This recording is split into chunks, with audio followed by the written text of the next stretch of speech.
Sir पहले तो ये चीज़ बताएं, इसमें तो आई जाते हैं जो आप कर रही हैं। आपने कल अचानक कश्मीर में क्या कर दिया? अचानक चौधरी अनवारुल हक आउट ऑफ द ब्लू बागी हो गए, पीटीआई से स्पीकर आपका होगा, पीपल्स पार्टी का सीनियर वजीर पीएमएलएन का होगा।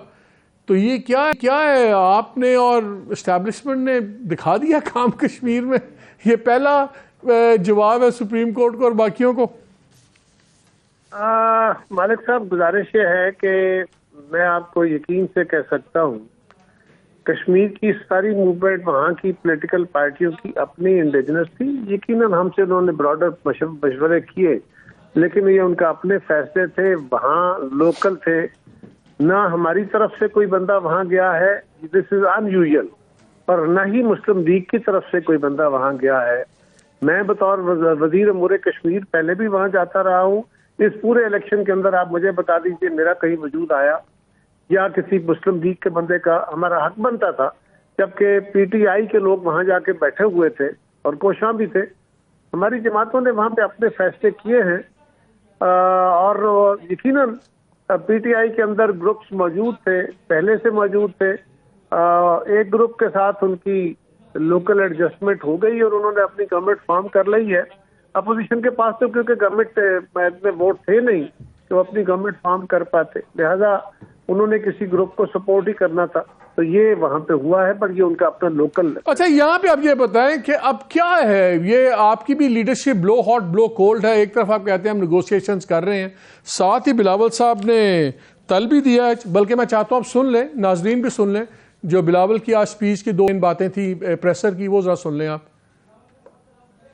और इदारा में सियासी बातचीत करवाना, इस पे हमारा इत्तेहाद में कंसेंसस बनाना मेरे ख्याल में मुश्किल हो। किसी और इदारा को पंचायत बनाना और इस किस्म का सिलसिला को आगे लेके चलना, ये हमारे कोalition को मनाने में हमें मुश्किलात का सामना होगा। No one can negotiate with a gun to their head. You cannot expect कि negotiations पे consensus होगा with a gun to our head, and you cannot expect कि अगर negotiations होते हैं वो successful होंगे with a gun to our head. I don't think I will be able to convince all our coalition partners to agree to any dialogue with a gun to our head. Even if they were to agree, I'm pretty certain it would be difficult for that dialogue process to be successful with a gun to our head. हमारा जो honourable chief justice है इस बात का सोचेगा और अपना ओहदा छोड़ने से पहले सियासी मैदान में जो कोशिश है उसके बजाय वो छोड़ के वो अपना जो अदालत है उसमें यूनिटी लेकर आके अपना जब वो यूनिटी अपना ही अदारा में कायम करेगा और वो यूनिटी कायम करके अपना ओहदा छोड़ेगा, तो फिर तारीख चीफ जस्टिस उमर अत्तयार बंदयाल को वो जगह, वो अहमियत। वैसे तो पाकिस्तान का तारीख जो है हमारे चीफ जस्टिस पे जिस तरीके से वो याद रखे गए हैं वो भी आपके सामने है।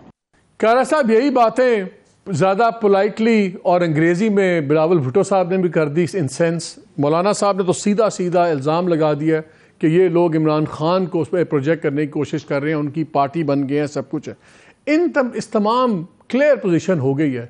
अभी भी आपको लगता है कि दिस सो कॉल्ड कोई निगोशिएशंस की उम्मीद है, कोई बातचीत है, या आपके तो आपस में ही ख्यालात बिल्कुल पार्टीज डिफरेंट लाइन पे हैं? तो पीटीआई से किसने बात करनी है?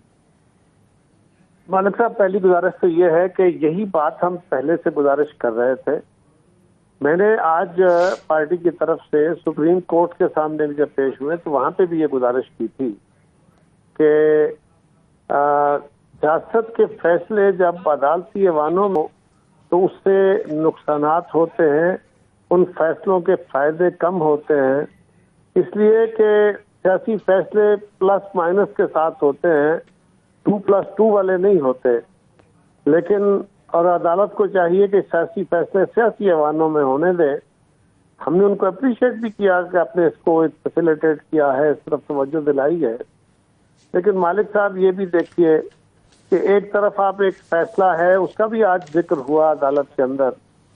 अदालत ने फरमाया कि सिक्योरिटी सिचुएशन बड़ी सीरियस है, लेकिन हमें पहले नहीं बताया गया।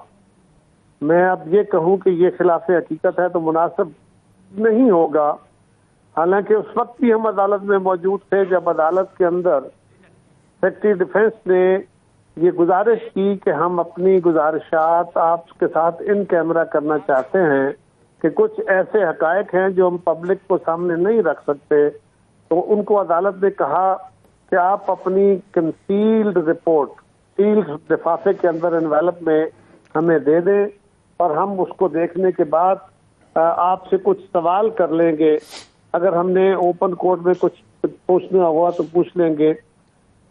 लेकिन मेरी इतला ये है कि जिस दिन उनसे पूछना था उसी दिन ये उनको कहा गया, उसी दिन शाम को या आफ्टरनून में ये मुकालमा ये केस क्लोज कर दिया गया और अगले दिन उनसे रिपोर्ट लेके उसको एनवेलप को देखा गया। अब अदालत का ये हुक्म कि हमें पहले नहीं बताया गया, बाद में जब उन्होंने जाके ब्रीफ किया तो जनाब वो तो चाहते थे, सियासी जमातों को कहा गया कि जी आप बायकाट कर गए थे, हालांकि ये बात भी खिलाफ हकीकत है। हमने बायकाट करने का नहीं, हमने बेंच पे इतराज किया था, हम अदालत का बायकाट नहीं कर रहे और एक ऐलान किया था किसी जगह अपने दुख का, अपने गुस्से का या अदालत के ऊपर अपने गिले शिकवे का इजहार किया कि हम इन पे अदम एतमाद करते हैं। लेकिन वही जमातें मालिक साहब अपने नुमाइंदों की सूरत में, अपने वकला की सूरत में 5 दिन 4 दिन अदालत में दुहाई देती नहीं कि हमारी बात सुने, और आपने कहा कि नहीं हम आपकी बात नहीं सुनते। पहले कहा गया कि आप बैठे बाद में सुनेंगे, फिर बाद में आपने उनकी बात नहीं सुनी और अब आप कहें कि आपने हमें पहले नहीं बताया। तो ये बड़ा अजीब सा लगता है अदालत के लिए या अदालत के बारे में इस तरह की गुफ्तगू बहुत नामुनासिब है, मुझे नहीं करनी चाहिए। लेकिन मैं क्या करूं, मुझे अपना आर्गूमेंट आपके सामने रखने के लिए ये बातें करनी पड़ रही हैं। मालिक साहब, हमने आज भी कहा कि आप अगर बिल्कुल इस मामले से अदालत ने इसको आइडेंटिफाई कर दिया, इस तरफ चीजें चल पड़ी, हमें सियासी कुव्वतों को अपने फैसले करने दें और हम इसको, हमने पीटीआई को दावत देनी है, लेकिन उससे पहले जो हार्ड लाइन्स हमारे अंदर हैं जो पहले से मौजूद है, मौलाना फजलुर रहमान साहब की लाइन को आज हार्ड नहीं हुई, वो काफी अरसे से नाराज है और दुरुस्त नाराज है। हमारी जमात के अंदर भी बड़ी हार्ड लाइन थी, मुस्लिम लीग में भी थी, लेकिन हमने जहां बाकी दोस्तों को राजी किया, मौलाना के पास भी गए और हमने उनसे गुफ्तगू शुरू की। अगर इत्तेहादी गुफ्तगू करें तो वो और तरीका होता है मालिक साहब, आप तो जानते ही है ना, तो हम उसके लिए रास्ता पैदा कर रहे थे। लेकिन फिर ये भी है कि अदालत से गुजारिश फिर भी हमने की, अब भी हम यही करेंगे कि ये सियासी अमल है, इसको सियासतदानों को करने दें। और जो बिलावल साहब ने कहा है कि आप अपना फैसला जो आपने सुनाया है, पार्लिमान, आज भी अदालत ने कहा, मैं भी अदालत में था, पेश हुआ वहां पे, आज भी अदालत ने कहा कि जी हमारे फैसले को किसी ने चैलेंज नहीं किया, सब सियासी जमातें मौजूद हैं, अदालत के एहतराम में खामोश रहे, वरना इस फैसले को पार्लिमान मुस्तरद कर चुकी है। जिन्होंने मसली पार्लिमान हमें पाबंद कर चुकी है हुकूमत को कि आपने इस अदालत का 2-3 का फैसला नहीं मानना, 3-4 के फैसले को लेकर चलना है, और उसके ऊपर लेजिस्लेट भी कर चुकी है, फर्दर लेजिस्लेशन अदालत ब्लॉक कर चुकी है। और आखिर में ये भी गुजारिश है मालिक साहब कि अदालत को भी तो अपनी न्यूट्रलिटी की तरफ आना होगा, इसलिए कि इस वक्त जो बेंच बना है, एक नया केस आपके पास आया, फिर सियासी अमल था, फिर वही जज साहिबान आपने बना दिया। आप सियासी जमातों को कह रहे हैं कि जिद है, आप बाकी लोगों को तो कह रहे हैं कि ना का शिकार है, आप बाकियों को तो कह रहे हैं कि हट धर्मी का शिकार हैं। अपनी तरफ भी देखने की जरूरत है कि आपकी तरफ क्या रवैया।